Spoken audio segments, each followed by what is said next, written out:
Breaking news చూస్తున్నాం. చిత్తూరులో చిరుతపులి కలకలం రేపుతోంది. నగరంలోని దొడ్డిపల్లి జగనన్న లేఅవుట్ లో 3 రోజులుగా చిరుతపులి సంచరిస్తోంది.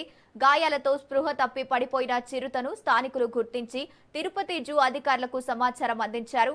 తిరుపతి నుంచి రెస్క్యూ బృందం చిత్తూరుకు చేరుకుని చిరుతపులిని బయటకు తీసుకువచ్చే ప్రయత్నం చేస్తున్నారు.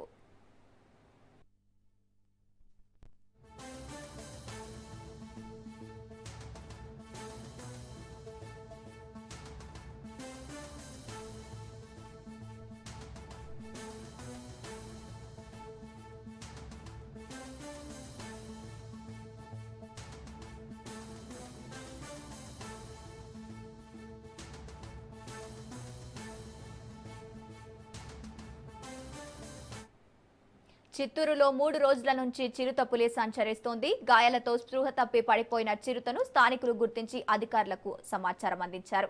రైట్, ఇదే అంశానికి సంబంధించి పూర్తి డీటెయిల్స్ మా ప్రతినిధి నారాయణ రెడ్డి ఫోన్ ఇన్ ద్వారా అందిస్తారు. నారాయణ రెడ్డి. గంగోత్రి, చిత్తూరు జిల్లా కేంద్రమైన చిత్తూరు నగరంలో చిరుతపులి కలకలం రేపుతోంది.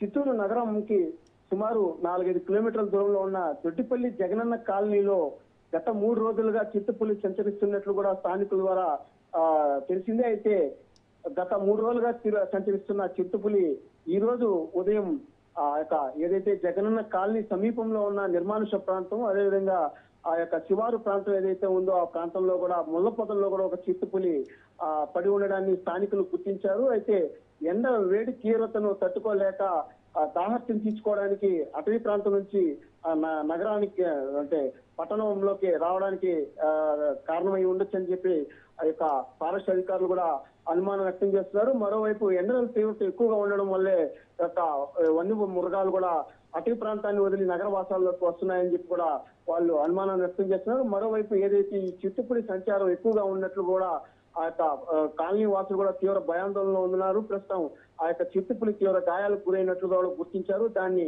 తిరుపతి నుంచి అంటే తిరుపతి శ్రీ వెంకటేశ్వర జంతు ప్రదర్శనశాల నుంచి వైద్యులు కూడా అక్కడికి వెటర్నరీ వైద్యులు కూడా సంఘటనా స్థలానికి పిలిపించే ప్రయత్నం చేస్తున్నారు. ఆ రెస్క్యూ బృందం కూడా బయలుదేరింది. అయితే ఆ యొక్క చిరుతపులిని కూడా ఆ యొక్క ముళ్ళపొదల నుంచి సురక్షితంగా బయటకు తీసి ఆ యొక్క చికిత్సను అందించి ఆ యొక్క చిరుతపులి పరిస్థితిని కూడా తెలుసుకునే ప్రయత్నం కూడా ఆ యొక్క ఫారెస్ట్ అధికారులు చేస్తున్నారు. ఇప్పటికే ఆ యొక్క చుట్టుపక్కల ప్రాంతాల్లో కూడా అక్కడ ఉన్న స్థానికులను కూడా కొంతమంది ఖాళీ చేయించి దూరంగా కూడా పంపడం కూడా జరిగింది. అంటే చిరుతపులి ఏ పరిస్థితిలో ఉందనే పరిస్థితి కూడా బయటకు తీసే కానీ తెలియనట్లు కూడా ఉన్నట్లు కూడా వాళ్ళు చెప్పడం కూడా జరిగింది. Gangotri. Right, thank you Narayana Reddy.